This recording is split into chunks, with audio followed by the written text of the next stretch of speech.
Meghbari resort ঢাকার কাছে অনেকগুলো রিসোর্টের মধ্যে এটি একটি অন্যতম রিসোর্ট, যেখানে আপনি রুম প্যাকেজ না নিয়েও সারাদিনের জন্য এসে ঘুরে যেতে পারবেন। আর এই রিসোর্টে একটি বড় সড়ো সুইমিং পুলও রয়েছে।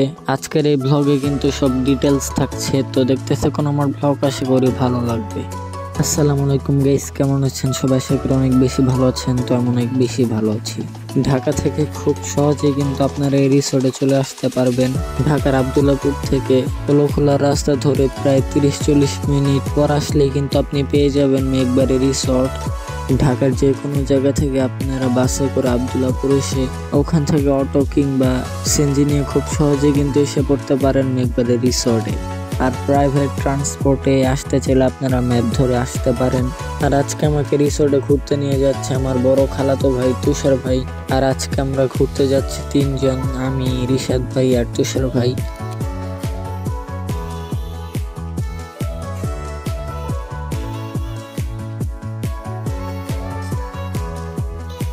আমরা কিন্তু দেখতে দেখতে চলে এসেছি মেঘবাড়ি রিসোর্টে। রিসোর্টে ঢুকতে কিন্তু বাম পাশে তাদের পার্কিং এর ব্যবস্থা আছে।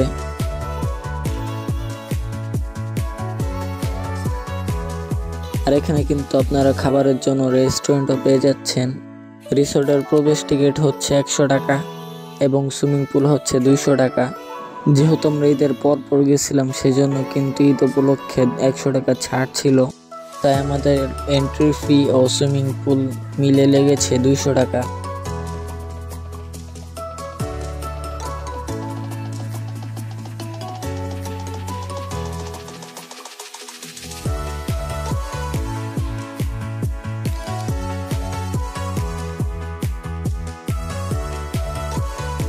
এখানে কয়েকটি বাচ্চাদের রাইডও পাওয়া যায়।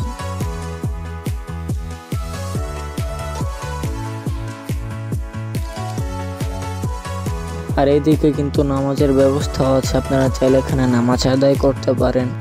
এখানে মহিলাদের আলাদা জায়গা এবং পুরুষদের আলাদা জায়গা।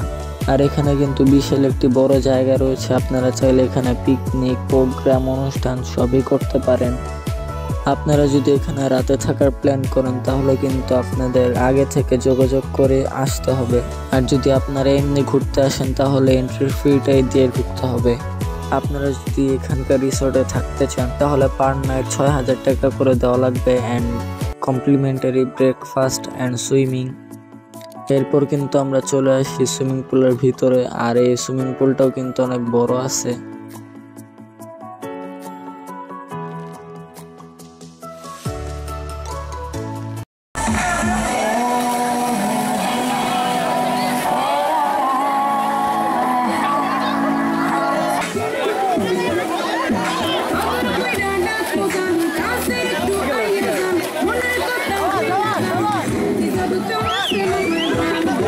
আমরা সুইমিং পুলে ঢোকার পর শুনি যে রিশাদ ভাইয়ের বন্ধু আসছে মেরাজ ভাই সুইমিং করার জন্য। আর এখানে কিন্তু আপনার তুষার ভাই আছে এই যে সাথে, আর মেরাজ ভাই আর রিশাদ ভাই কিন্তু গেছে চেঞ্জ করতে, কাপড় চেঞ্জ করতে। পরে কিন্তু আমরা নামবো সুইমিং পুলে।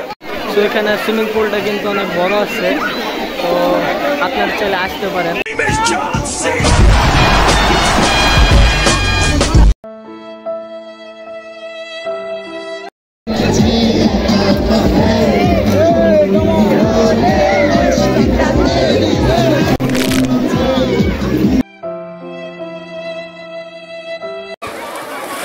সো গাইস, আমরা কিন্তু সুইমিং পুল থেকে উঠছি। সো আমরা কিন্তু এখন এই ঝর্ণা একটু গোসল করবো। সো এই ঝর্ণাটাও আপনার পানিও কিন্তু ঠান্ডা। সো আপনারা চাইলে এখানেও ঝর্ণার ফিল নিতে পারেন, মজা নিতে পারেন। এইদিকে দেখতে পাচ্ছেন যত ভিড়। আর ওদিকে কিন্তু তুষার ভাই, মেরাজ ভাই, রিশাদ ভাইয়া বসে আছে। সো আমরা তাদের কাছে যাই আর একটু সাঁতার কাটি। সো এতক্ষণ কিন্তু আমি সুইমিং করে হাঁপিয়ে গিয়েছি। তারা বসে আছে,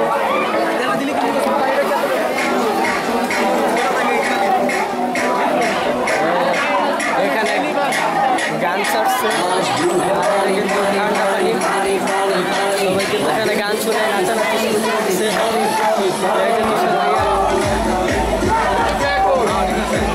কেমন লাগতেছে?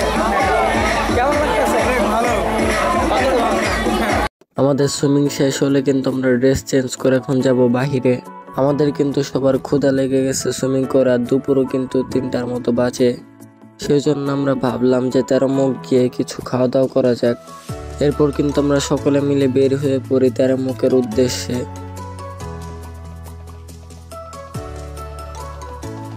আমরা কিন্তু এসে পড়েছি 13 মুখ, আর এখানে এসে কিন্তু আমরা এই দোকানটা খোলা পেয়েছি। তো সবাই মিলে কিন্তু আমরা খেতে বসে পড়লাম।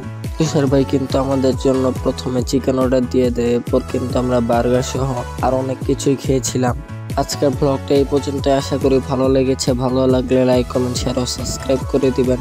আর যারা আমার ফেসবুক পেজ থেকে দেখতেছেন তারা আমার পেজটিকে ফলো করে দিবেন। তো আজকের জন্য আমি এখানে বিদায় নেই। খোদা হাফেজ গাইস।